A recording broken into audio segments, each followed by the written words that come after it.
Halo semuanya, ketemu lagi dengan saya Firman dari Trend dan kali ini saya ingin mengulas tentang Asus ROG Phone 5. Di Indonesia ini ada dua versi ROG Phone 5 yang beredar, yaitu yang versi standar dan versi ultimate. Nah, yang saya gunakan di ulasan kali ini tuh yang versi standar. Semakin sini desain ROG Phone tuh terlihat semakin kalem, nggak kelihatan gaming banget lah.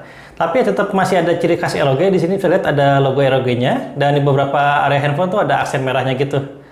Ya, ini bagian belakangnya sekarang menggunakan material kaca yang mulus, jadi nggak ada yang menjelek-jelek gitu. Dan bagian sisinya menggunakan material aluminium yang mana terdapat komponen standar handphone. Menariknya masih tersedia headphone jack di ROG Phone 5. Ini bisa terlihat di bagian bawah handphonenya. Dan di bagian sisi handphone itu ada port tersembunyi. Ini terdiri dari USB-C untuk charging, ini tambahan. Dan ada untuk aksesoris ROG Phone 5. Nah, ini USB-C ini bermanfaat kalau mau ngecas handphonenya sambil bermain game, jadi nggak perlu lewat yang bawah ini. Jadi kabelnya nggak ngalangin tangan gitu. Sayang sih penutup port ini tuh kayaknya mudah copot. Saya pernah nggak sengaja ngelepas karetnya pas handphonenya kegesek oleh tangan saya. Tidak ada slot micro SD di ROG Phone 5. Tapi untungnya kapasitas penyimpanan yang disediakan tuh cukup besar, yaitu 128 GB atau 256 GB tergantung varian yang kamu gunakan. Untuk ukurannya nih, ROG Phone 5 tergolong sangat besar, bahkan lebih besar dibandingkan Galaxy S21 Ultra yang saya gunakan. Ditambah lagi handphone ini juga tebal dan berat. Oleh karena itu, si ROG Phone 5 ini tuh nggak nyaman buat digunakan oleh satu tangan. Nah, ini menjadi tantangan ketika saya berada di situasi yang sulit menggunakan untuk dua tangan. Contohnya ketika lagi di kereta. Satu lagi kekurangan dari desain ROG Phone 5 itu nggak ada sertifikasi ketahanan air IP68 seperti yang umumnya ditemukan di handphone dengan harga yang mirip. Layar ROG Phone 5 memiliki spesifikasi yang canggih, yaitu AMOLED HDR10+, 144Hz 1 ms dengan bentang layar 6,78 inci dan resolusi 2448 x 1080 pixel. Tampilan layarnya cerah baik di dalam ruangan maupun luar ruangan, dan berkat refresh rate yang tinggi ini layarnya mampu menghasilkan tampilan animasi yang terlihat mulus. Refresh rate layar dapat disetel ke 4 mode, yaitu 60Hz, 120Hz, 144Hz, atau otomatis menyesuaikan dengan jenis tampilan layar. Untuk melindungi layarnya dari goresan, Asus menggunakan teknologi Corning Gorilla Glass Victus. Di bagian sisi atas dan bawah layar ROG Phone 5 itu terdapat bezel yang agak besar untuk zaman sekarang. Tapi dengan adanya bezel itu tuh justru membantu ketika bermain game agar tangan tidak sengaja menyentuh area layar. Di bagian dalam layarnya terdapat pendeteksi sidik jari optikal untuk membuka kunci handphone. Sejauh ini sih sensornya dapat mendeteksi sidik jari saya dengan cepat dan minim masalah. Untuk performanya tidak perlu diragukan lagi si ROG Phone 5 ini sebagai handphone gaming. Performanya sangat cepat baik itu ketika digunakan untuk bermain game ataupun aplikasi lainnya. Ini berkat digunakannya chipset Qualcomm Snapdragon 888 5G dan RAM LPDDR5 8GB.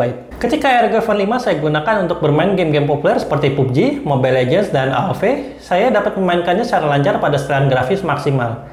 Digunakan untuk bermain game dalam waktu yang agak lama pun handphone tidak terasa terlalu panas.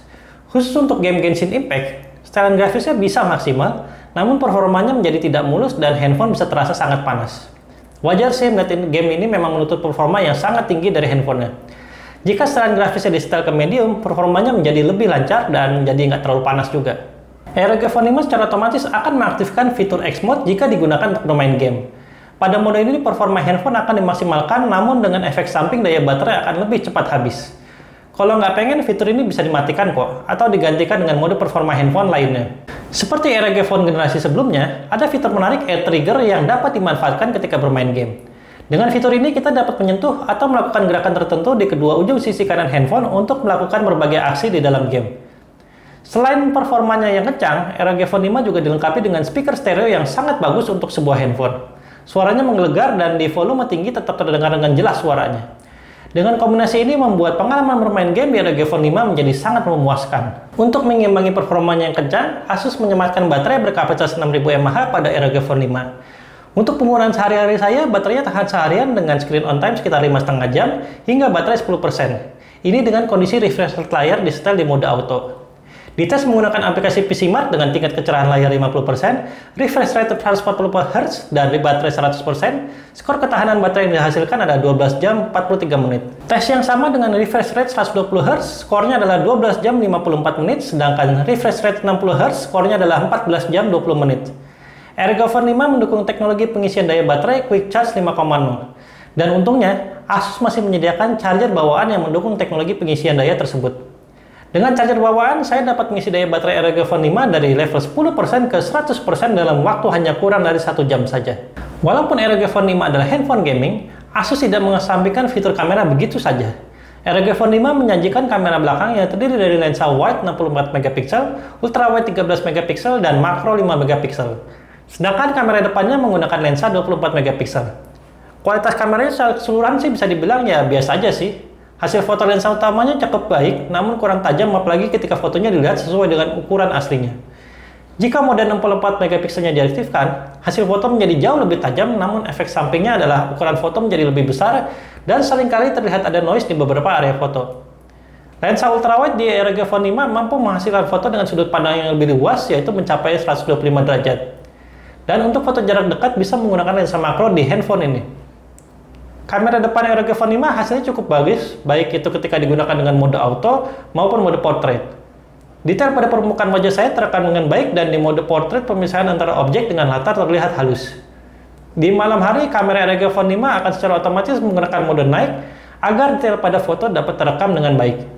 Mode ini juga berlaku untuk lensa ultrawide, namun sayang hasilnya tidak sebagus dengan lensa utamanya. Asus dengan ROG Phone 5-nya sekali lagi berhasil menghadirkan sebuah handphone yang memang pantas menyandang predikat handphone gaming. Performanya kencang, ada berbagai fitur gaming yang menarik, dan speakernya tuh menggelegar. Tapi semua itu perlu dibayar dengan sebuah handphone yang besar dan berat. Menggunakan ROG Phone 5 dengan satu tangan itu adalah sesuatu yang sulit. Perlu menggunakan dua tangan agar optimal.